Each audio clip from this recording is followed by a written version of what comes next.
Let me just contrast Charlemagne's brutality with what he did after Alcuin persuaded him.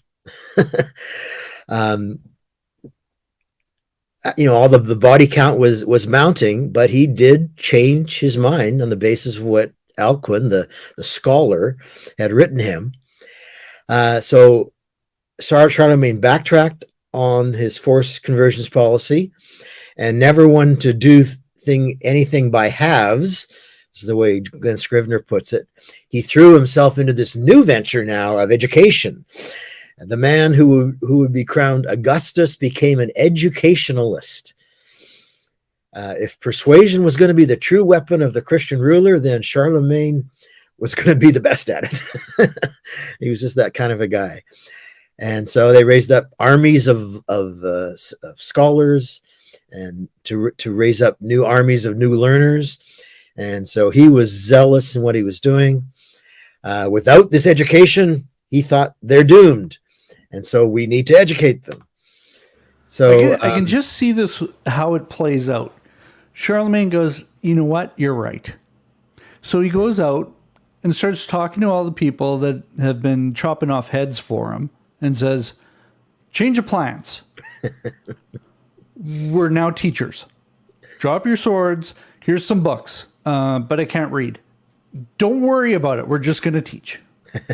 Well, I don't think it was the soldiers that became the teachers, but I think they got some scholars. But yeah, I get. So now you got a bunch of soldiers out of jobs, and it's just problems. Yeah.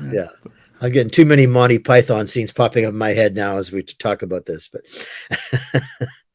But yeah, I mean, it all led to what's been called the Carolingian Renaissance. Long before the 14th century Renaissance, there was a Renaissance in the early church, and as a result of Alcuin persuading Charlemagne to become an educator. So over 70 schools were established. They taught the liberal arts, a foundation of grammar, logic, and rhetoric, followed by arithmetic, geometry, music, and astronomy. Notice here, they're not just teaching the gospel or just teaching theology.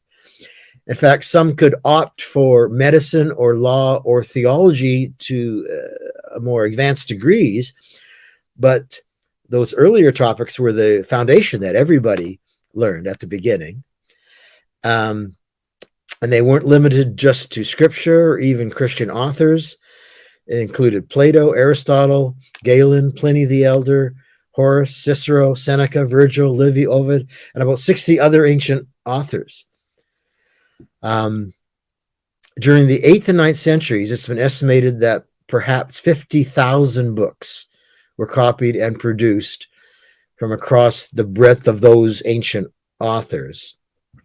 And this practice only grew from that point on. By the 12th century, there was a veritable flood of translations into Latin of these classical works. And it was the monasteries that took charge of this, did the copying, and kept these libraries of extensive classical authors. So eventually the church's teaching would officially become what Alcuin's teaching was, not Charlemagne's first attempt. And so by the 12th century, all harsh means were forbidden, since faith arises from the will, not compulsion, which is what Alcuin had written to Charlemagne. Enlightenment was to come through education and persuasion.